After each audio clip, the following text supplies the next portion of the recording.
Hi, I'm Kristin, and I'm here with Paul and Adam. Welcome to the Plugged In Podcast.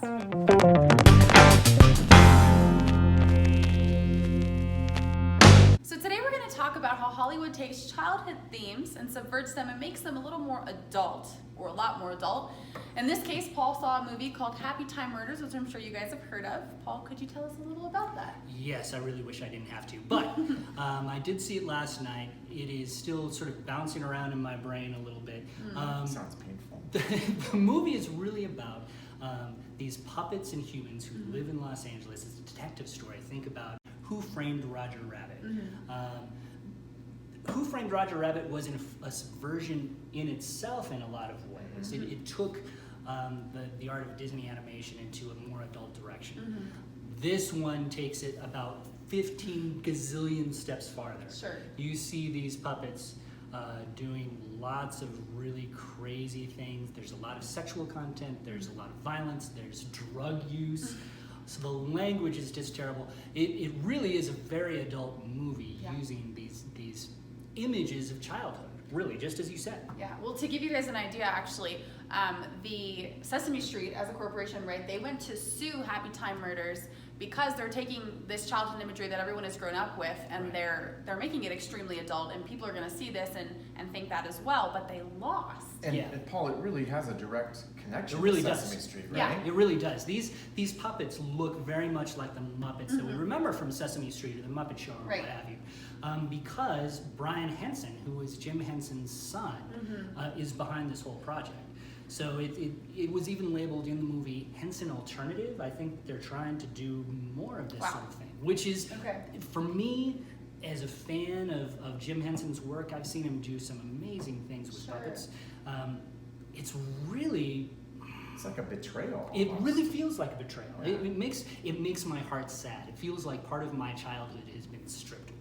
So let me ask, why do you think Hollywood does this? What's the appeal? Because there's obviously an appeal. I mean, there's lots of movies that have been similar to this. We've seen Sausage Party, Ted, South Park, all of these sorts of Deadpool. While they're not exactly the same, they do take what you expect and they change it drastically. Yeah, and I think that that's part of what humor is all about, right? I think that whenever you look at comedy, it's taking something that we expect is going to happen. Something familiar. And turn it on its head. Yeah. And in a shocking way. Sure. And in a sometimes shocking the way. more shocking, the better. Right? Well, in some people's eyes. Right. I think that so when you have these elements, and you actually saw it in the old Warner Brothers movies. You saw Baby Herman. I don't know if you remember him. Is that the one smoking the cigar? Exactly. You had this cute little baby who smokes a cigar, who acts like a big old And really, gangster. Boss Baby just is, a reboot That's of that exactly idea. right. So that's sort of the subversion that we're talking about. Happytime Murders takes it way farther. Yeah. And it's the same joke throughout the entire 90 minutes. Oh, And fun. it's a pretty adolescent joke from what I gather. Oh, yeah. It's essentially puppets doing dirty things. And that's the entire joke throughout the entire. No, I think it's easy to say, okay, it's a movie, it's got some dirty jokes in it, what's the big deal? And I don't think we want to make a bigger deal out of it than we need to. But by the same token, I think that there are things out there in the entertainment world that are pretty much bereft of anything that could be described as redemptive or thoughtful or helpful. And so when we engage with that stuff, I think it's worth asking the question, what's it doing to our hearts?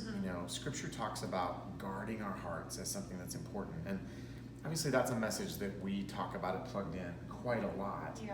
But I think it's an applicable thing here because when we interact with this stuff, we come out more cynical, we come out more crass. Right. We come out slightly hardened, not maybe in huge ways, and maybe not even ways that you could easily detect, but I think we would all look at our culture today and say, man, there's enough hardness and cynicism and crassness already.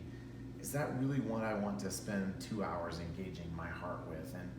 And I think it's worth asking the question, is that really what I want to do? Those were some interesting thoughts, and we'd like to know what you guys think. You can comment below. Thanks.